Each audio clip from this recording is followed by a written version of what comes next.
हर हर महादेव।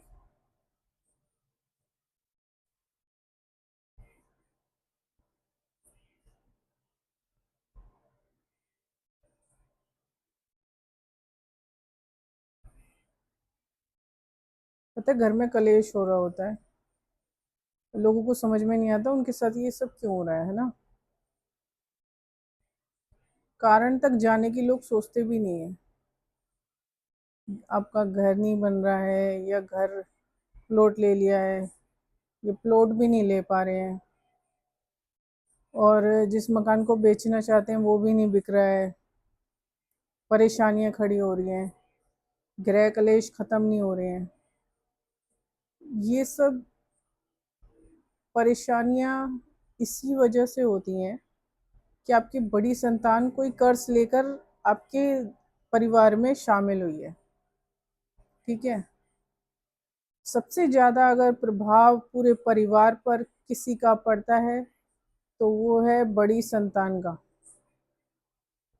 किसी का भी परिवार हो, किसी का भी, अगर एक संतान भी है तो भी फर्क पड़ता है। दो तीन है तो भी बड़ी संतान का फर्क पड़ता है, क्योंकि वो कोई ना कोई कर्ज लेकर आई हुई होती है। आपने भी कुछ ना कुछ पिछले जन्म में गलतियां की होंगी जिसके तहत वो जो संतान आपके यहाँ पैदा हुई है ना, वो कर्ज लेकर आपके साथ शामिल हो गई है। तो जाहिर है परेशानी आपके साथ आएगी आएगी। और बड़ी संतान के साथ ज्यादातर लोगों का, माँ बाप का बहुत अटैचमेंट रहती है, बहुत ज्यादा। बड़ी संतान से ही पूरे परिवार का भविष्य तय होता है। अगर वो कर्ज लेकर आया तो आपका परिवार दुख भोगेगा ही भोगेगा। ठीक है ना। और अगर वो कोई कर्ज लेकर नहीं आया है तो आपके घर में कोई कलेश कभी नहीं हो सकता, ना कोई परेशानी आएगी, ना किसी काम में रुकावट आएगी, ना आपके शत्रु बनेंगे। और अगर आपके शत्रु बन रहे हैं और आपके हर काम में रुकावट आ रही है, कोई काम हो नहीं रहा है, आपस में मतलब एक दूसरे को दुश्मन की नज़र से देख रहे हैं, तो आपकी बड़ी संतान, ये समझ लीजिए, कोई कर्ज लेकर आपके घर में जन्मी है। अब उसको उतारने के लिए आपको सबसे पहले उस जड़ तक जाना होगा कि वो संतान आपकी क्या कर्ज लेकर आपके घर तक पहुंची है। ठीक है। उसकी जड़ तक जाने के लिए आपको क्या करना पड़ेगा, अपने ईष्ट, अपने कुल देवी कुल देवता की शरण में आपको जाना पड़ेगा। वही बताते हैं, वही रास्ता दिखाते हैं। उनसे पूछो और उनकी पूजा करो, उनका नाम जप करो, उनका ध्यान करो।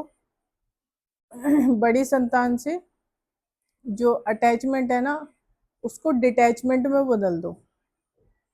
क्योंकि उस कर्ज की पहुंच तक आप तब तक पहुंच नहीं पाओगे जब तक कि आप उस संतान से डिटैच नहीं होगे। डिटैच का मतलब है कि उससे इतना लगाव, इतना प्रेम मत रखो कि आप उस कर्ज को झेलते रहो। ये कर्ज झेलने का मतलब है कि आपको उस संतान से बहुत प्रेम, अटैचमेंट हो जाएगी, जो नहीं होनी चाहिए। बड़ी संतान से अगर आपको अटैचमेंट है, हद से ज़्यादा अटैचमेंट है, तो इसका मतलब कि आप वो कर्ज झेलने के लिए तैयार रहें। वो आपको झेलना ही पड़ेगा, क्योंकि आप पहुंचोगे ही नहीं, वहां तक आप पहुंच ही नहीं पाओगे कि उस वो कर्ज लेकर के आया है या आई है। लड़का हो या लड़की हो, दोनों पर ये लागू होता है। दोनों में जो भी बड़ा हो, लड़की हो या लड़का हो, घर में जो भी बड़ी संतान है, उसी के उससे सारा घर का भविष्य तय होता है, माता पिता का भविष्य तय होता है। ठीक है ना। और अगर उस दौरान उसके माता पिता ने बेईमाना किया है, लोगों के साथ चीना झपटी करी है, तो सोने पे सुहागा।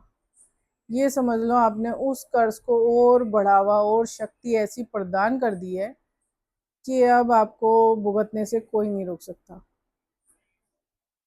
तो इसीलिए है ये बात कि आपको अपनी बड़ी संतान के कर्ज तक पहुंचने के लिए कि उसका क्या कर्ज है, क्या श्राप है जो उसका वो साथ लेकर आपके घर में जन्मी है, ये जन्मा है।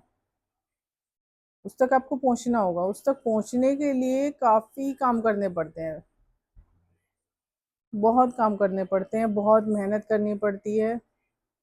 और रास्ता मैं ये बता रही हूँ कि रास्ता ये है कि आप अपने कुल देवी या कुल देवता के पास जाइए, उनसे प्रेम बढ़ाइए, उनसे जो वो है ना लगाव, जो मंत्र है, अपनी उस संतान से अपना लगाव मत बढ़ाइए, अपने उससे इष्ट से लगाव बढ़ाइए, अपने कुल देवी कुल देवता से लगाव बढ़ाइए, उनके करीब जाइए, उनकी पूजा करिए, उनकी आराधना करिए। तभी आपको पता लगेगा कि आपके साथ ये सब क्या हो रहा है, क्योंकि जवाब तो वही देंगे ना, कुल देवी कुल देवता ही देते हैं। उनसे पूछिए तो आपको जवाब मिलेंगे, आपको रास्ते मिलेंगे। और जो जहाँ तक उस कर्ज तक, हालांकि ये कर्ज आसानी से ख़त्म नहीं होते हैं। अगर कोई संतान, अगर कोई परिवार ऐसे झेल रहा है और उसके संतान अगर ऐसे कोई कर्ज लेकर घर तक पहुंची है, तो इसका मतलब ये लगा लो कि आपके कई जन्म भी बीत सकते हैं इस कर्ज को हटाने में। और जब तक आप नहीं हटाओगे, उसी सर्कल में आप घूमते रहोगे, बार बार बार बार जन्म लोगे, फिर दोबारा वही होगा, फिर जन्म लोगे, फिर वही होगा। ठीक है। इस उससे बचने के लिए आपको यही करना होगा कि आप अपने कुल देवी कुल देवता की शरण पकड़े, हर हाल में पकड़े। कुंडलियां दिखाने से या दो चार उपाय कर लेने से, इन पंडितों ने आजकल दुकान खोली हुई है, ये उपाय कर लो ये हो जाएगा, वो जड़ तक तो ये लोग जाने ही नहीं देते। क्योंकि आपको जहाँ पर सुख आपको कैसे मिलेगा, जब आप दुख को काटोगे, दुख की जड़ को काटोगे। जिसे कोई चोट लग जाती है, आप जड़ से इलाज करते हो नहीं करते हो? तो जब तक आप जड़ तक नहीं पहुंचोगे, आप इलाज कैसे करोगे? उसके लिए आपको जड़ तक पहुंचना होगा कि क्या गलतियां हुई थी। और ये चीज, ये जो बात है ना, इसका खुलासा आपके कुल देवी कुल देवता ही कर सकते हैं। अब आप बैठ के सोचिए मत कि, रोते मत रहिए कि हम परेशान हैं, हम ये हैं, हम वो हैं, क्यों हो रहा है हमारे साथ, ही क्यों होता है, ये होता है वो होता है। माता पिता के अलग होने में भी संतान का हाथ होता है, समझ रहे हैं? ऐसा भी होता है। और सबसे ज्यादा प्रभाव पड़ता है बड़ी संतान का घर के ऊपर, छोटी का नहीं पड़ता है। छोटी का कुछ भी नहीं पड़ता है, चाहे लड़का हो लड़की हो, बड़े संतान का ही पड़ता है। और एक लौते हैं, एक लौता लड़का है या एक लौती लड़की है, तो वो तो उसका तो फिर भी पड़ेगा ही पड़ेगा। क्योंकि बड़ी है छोटी है, वो तो वो एक ही है आपका। उसकी जड़ तक जाइए। उसकी जड़ तक कैसे जाना है मैंने आपको बता दिया है। ठीक है, बैठे मत रहिए। आपको कहीं चक्कर काटने की ज़रूरत नहीं है, किसी पंडित के पास जाने की ज़रूरत नहीं है, किसी तांत्रिक के पास जाने की ज़रूरत नहीं है, जब तक कि आपको उस कर्ज की जड़ तक आप पहुंच नहीं जाते। हाँ, उस कर्ज को हटाने के लिए हमारे जैसे लोग मदद करते हैं, फिर सहायता हम लोग करते हैं। हमारा काम तब शुरू होता है, उससे पहले हमारा काम शुरू नहीं होता। हम आपको हील भी नहीं कर सकते, क्योंकि हम एक दो दिन आपको एनर्जी दे देंगे अपनी, रोज रोज कैसे देंगे? फिर आप उसी लपेटे में रहोगे। क्योंकि श्राप ऐसे ही नहीं हटते हैं, और बिना किसी उसके आसानी से लगते भी नहीं है। किसी को भयंकर कष्ट दिया होगा, यातना दी होगी, पीड़ित किया होगा, तब जाकर ये कर्ज आपके परिवार पर जुड़ता है। और फिर संतान जन्म लेती है ऐसी आपके घर में, कर्ज लेकर वही संतान आपके घर में जन्म लेगी जिसके साथ कोई ना कोई कर्ज जुड़ा हुआ होगा। ठीक है, तो आपको रास्ता मैंने दिखा दिया है। हमारा काम बाद में आता है, हम तब करेंगे। ठीक है, पहला स्टेप यही है कि आप कुल देवी कुल देवता से प्रार्थना करें, उनसे पूछें कि कैसे क्या करना है, क्या बात है।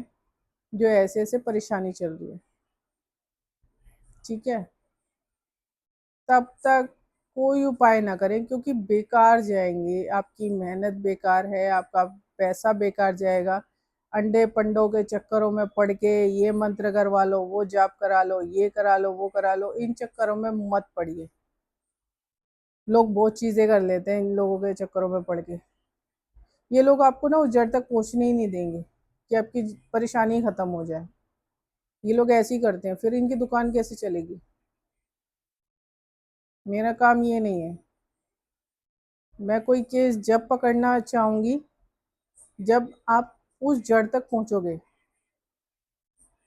उससे पहले उपाय बताकर क्या फायदा होगा, आपको कुछ नहीं होने वाला।